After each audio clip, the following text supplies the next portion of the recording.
Good day, everybody. My topic is liability. What protection must be instituted by organizations? Your first protection is to prevent the organization's computer resources from being used as a source of attack. The other protection is backups. Backups are important because in case of system failure or loss of data, your backups are always there to ensure the flow of work is being continued. Your backups could either be physical or soft copy. Um, the disadvantage of physical backups is that it can easily be destroyed by natural disasters and can be taken from from inside the organization without permission. The advantage of the soft copy backups, such as the clouds, is that anybody can access it. It's easy, and most times it's free. Once you have your username and password, anybody can access it. Right? Scans for malicious code. This is our protection because you need to constantly keep scanning your computer for viruses. Right? Malicious code is used to get your data, and if the malicious code is gotten into one computer, it can get enough data to disrupt the organization. Business continuity and disaster recovery plans. The business continuity, this is basically in case of a major emergency such as a flood, any natural disaster, or if there's a server breakdown and data cannot be transferred between organizations, well, within the organization, right? They must have some means and some way for the business to continue. It don't have to be through computers, it can be through physically. And your recovery plans is basically what will you do if there's a flood, if there's a fire, what will you do to recover all of your lost data or lost physical items. Local and remote access control. A good example of local and remote access control is right within Custard. You have your system administrator table, your head administrator table. He has his email and password, and he can send out stuff from his one office into different multiple computers within the office as well, right? That's a good example of local or remote access control. Elimination of unauthorized and unsecured modems. Well, this is kind of explanatory. You need to eliminate anything that is unauthorized. Organizational security policies, procedures, and guidelines. Every organization has security policies, procedures, and guidelines. These are there to ensure that the employee, employer, and customer all knows what the business is about, what should be done in the business, how business is conducted, and how the business is run. Right? These are there to help guide people so that the business security will be maintained. And personal screening procedures. This is basically you having your personal items or you as a person being monitored all the time. The ethics ISC Squared Code of Ethics. There are 7 of them. The first one is conduct themselves in accordance with highest standards of moral, ethical, and legal behavior. You need to conduct yourself properly within the organization in front of your other employees, your employer, and your customer. And the reason you should do this is because if you don't and people see your bad behavior, they will want to fire you, customers may not want to come back, etc. etc. Not commit or be a party to any unlawful or unethical act. Right? This is a good example of this is if you're working in KFC, right?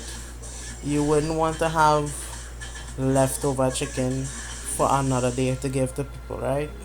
That is an unethical way of handling stuff. An unlawful way of handling stuff is giving other giving employees benefits through personal through your personal life. This me when I say that, that means because I know Jim as a personal person, I will give him benefits over somebody else.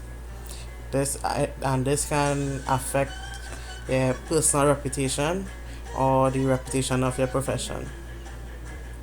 Appropriately report activities related to the profession that they believe to be unlawful and shall cooperate with resultant investigations. Number 4. Support efforts to promote understanding and acceptance of prudent information security measures throughout the public, private, and academic sectors of our global information society. Right?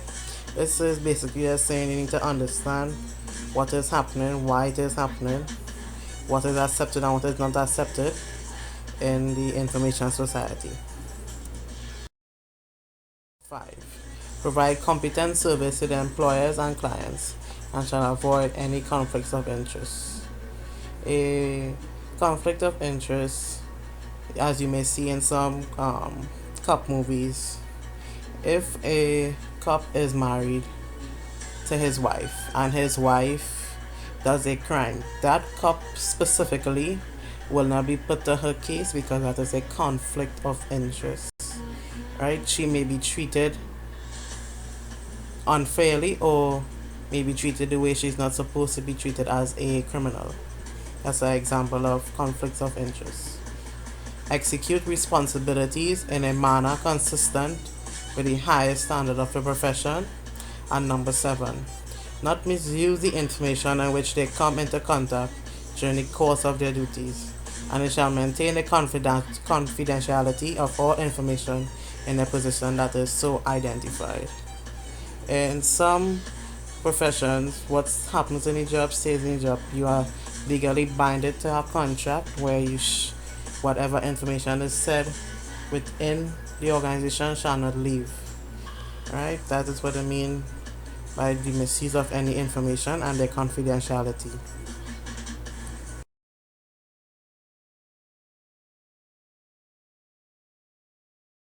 Commandments of computer ethics. Alright, these commandments were created in 1992 by the CEI. Alright, their focus is basically the interface of information technology, ethics, and corporate and public policy. Alright, they focus on the advance of information technology, the advancing of the ethics, and the advancing of the public policy. Alright, the CEI addresses industrial, academic, and public policy organizations. Alright, these are the 10 commandments. Thou shalt not use a computer to harm other people. Thou shalt not interfere with other people's computer work. Thou shalt not snoop around in other people's computer files. Thou shalt not use a computer to steal, aka people in those movies where they're using their computers to hack into banks and stuff. You should not be doing that. Thou shalt not use a computer to bear false witness. Thou shalt not copy or use proprietary software for which you have not paid. Yeah, all those free trials and uTorrents and stuff. Yeah, that's what you're not supposed to be doing. Thou shalt not use other people's computer resources without authorization. Thou shalt not appropriately others people interact output. Thou shalt think about the social consequences of the program you are writing for the system. Thou shalt use the computer in ways that ensures consideration and respect for your fellow humans. Alright, lastly, the Internet Activities Board, IAB, and the Ethics and the Internet, RFC. This is the Act of the RFC 1087. Right? The saying is access to and use of the internet is a privilege and should be treated as such by all users of the system. This is a rule or policy created by the RFC Any activities you find as unacceptable and unethical that purposely, one, seeks to gain unauthorized access to resource of the internet, destroys the integrity of computer-based information, disrupts the intended use of the internet, wastes resources such as people, capacity, and computers through such actions, compromises the privacy of users, involves negligence in the control of internet-wide experiments. These ethics are here to help guide people to the correct path of using a computer. Using a computer doesn't simply mean you can go on and try to see someone's credit card information or not. There are ethics, policies, rules, and guidelines into using a computer professionally. Alright? Well, this is the end of what liability is, the 10 commandments, what you should protect, and the ethics to go along with surfing the internet. Thank you.